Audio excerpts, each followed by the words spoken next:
On a l'impression que beaucoup de gens, quelque part, ont été un peu, au-delà des sentiments d'être brimés parce que eux ne pouvaient pas voyager. Il y a eu, à l'intérieur de l'Europe, des murs, et se sont créés des frontières. On a l'impression que l'Europe est devenue aussi une forteresse, quelque part. Et c'est aussi une déception. Oui, l'Europe est redevenue une forteresse, bon, pour un certain nombre de raisons qui tiennent à la politique des États, hein, cette crainte d'une immigration qui était représentée comme quelque chose, enfin, une espèce de vague irrésistible, enfin, il y avait une espèce de fantasme là-dessus qui ne s'est pas réalisé, mais qui a quand même contribué à la fermeture. Donc il y a cette impossibilité-là de voyager. Il y a aussi une autre impossibilité qui est liée simplement aux conditions économiques.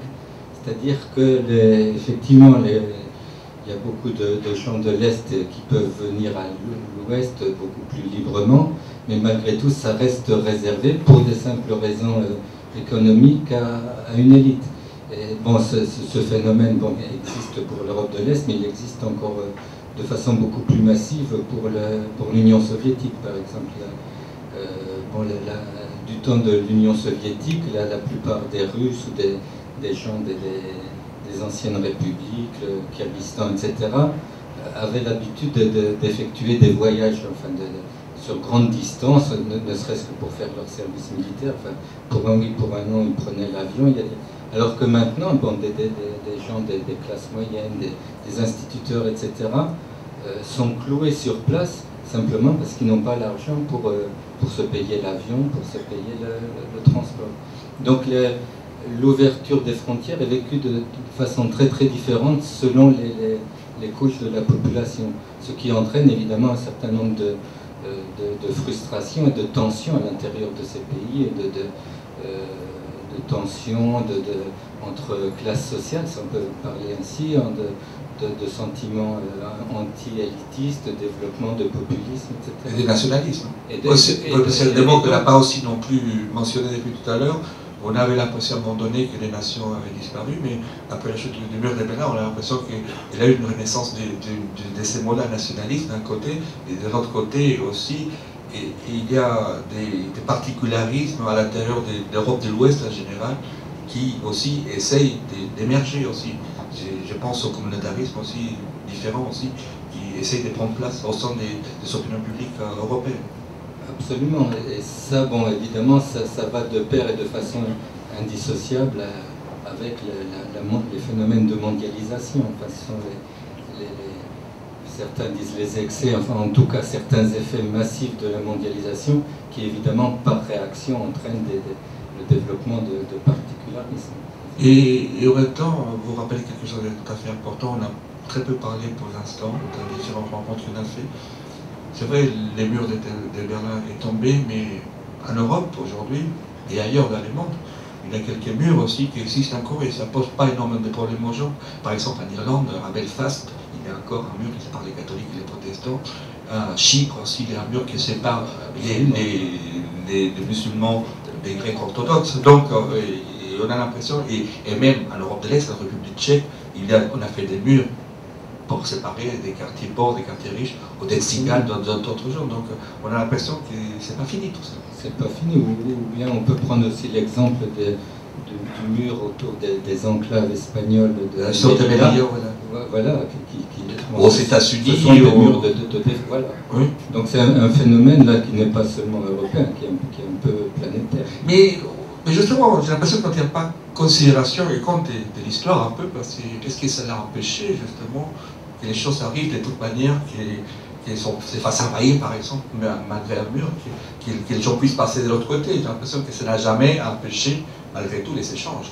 Et aussi parfois des choses un peu plus violentes aussi. Je pense que le but des murs n'est pas vraiment d'empêcher totalement les échanges, hein. C'est de les échanges involontaires, c'est de les contrôler, de les retarder, bon, qui dit mur dit souvent brèche dans le mur, porte dans le mur qu'on peut entrouvrir plus ou moins en fonction des besoins, des circonstances, etc. Et d'ailleurs, André Cassé, c'est étonnant, je ne sais pas si vous vous êtes posé la question bien, pourquoi on accepte encore quelques murs aujourd'hui en Europe quand ce mur-là est tombé, et même en Irlande, c'est criant, là, c'est l'Europe de l'Ouest, et on accepte ça, on a l'impression que c'est rentré dans la normalité, tout ça. Tout d'abord, il faut, je crois, nuancer l'importance des murs. Parce que les murs, ils ont surtout une importance psychologique. Alors, dans le cas du mur de Berlin, c'était différent, parce que le mur de Berlin était gardé, il y avait toutes les dispositions nécessaires pour assurer qu'il serve à quelque chose. Mais la plupart des murs ne servent pas à grand-chose.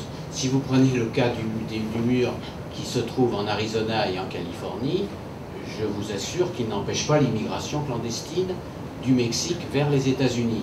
La meilleure preuve, c'est qu'aujourd'hui, il y a à peu près 12 millions de sans-papiers aux États-Unis, c'est-à-dire 12 millions d'immigrants clandestins.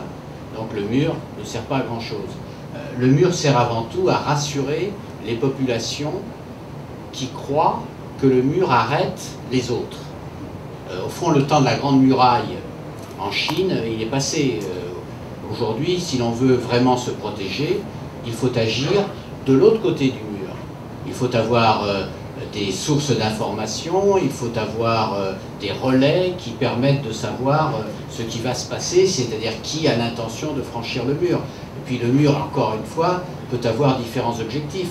Vous avez des murs qui ont pour but d'empêcher l'immigration. Bon, c'est le cas des enclaves espagnoles au Maroc. Vous avez des murs qui servent à empêcher le passage des terroristes. C'est autre chose. Donc je crois qu'à chaque fois, il faut se poser la question, il n'y a pas un mur qui représenterait tous les murs dans le monde. Mais c'est une punition collective, celle-là, aussi, en général, parce que lorsqu'on fait un mur pour arrêter les terroristes, par exemple, et on punit toute une population aussi pour empêcher aussi l'immigration dans les États-Unis, on punit aussi toute une population. Bah, évidemment, un mur, c'est par définition discriminatoire, mais je ne crois pas que ce soit forcément aussi efficace qu'on le dit. Voilà, c'est ça mon point de vue, hein, mais c'est mon point de vue, je le partage. Hein, et d'ailleurs, justement, depuis 89, je ne sais pas, sur les pays de l'Est, quelle est la vision que vous avez aujourd'hui concernant ces pays-là? Parce qu'aujourd'hui, on a l'impression qu'ils sont rentrés quand même des plein pieds dans l'Europe. C'est des gens qui ont été... Et vous vous rappelez, au moment des 15, lorsque les murs sont tombés, l'Europe c'était un peu plus de 300 millions d'habitants. Aujourd'hui, on est combien? Maintenant, plus de 500. 500 millions. Donc, c'est des pays qui ont été accueillis les bras ouverts quand même. Oui, bien sûr. Et qui, peu importe le niveau économique, parce que c'est pas pour la question. Et qui en même temps crée des déséquilibres en Europe, parce que si vous comparez le niveau de vie en Bulgarie, en Roumanie et en France, il y a quand même, c'est plus qu'un fossé, c'est un abîme. Mais c'était le cas des pays qui sont sortis des dictatures dans le sud de l'Europe dans les années 80 aussi, comme la Grèce, l'Espagne et le Portugal, c'était à peu près la même chose aussi. Oui, bien sûr. Enfin, il faut espérer que ce sera la même chose. Donc, mais dans le grand problème de l'Europe, parce que c'est de ça qu'il s'agit, le grand problème de l'Europe, c'est pas l'élargissement. Bien sûr que l'Europe doit s'élargir. Le grand problème de l'Europe, c'est que les institutions doivent s'approfondir. C'est-à-dire qu'il faut qu'il y ait un renforcement des institutions pour qu'il y ait véritablement une unité européenne. C'est ça le problème. C'est-à-dire que l'on a fait l'élargissement avant de faire l'approfondissement. De là, les déséquilibres qui existent. Et j'espère qu'un jour ou l'autre, on arrivera à ce que l'approfondissement rejoigne l'élargissement.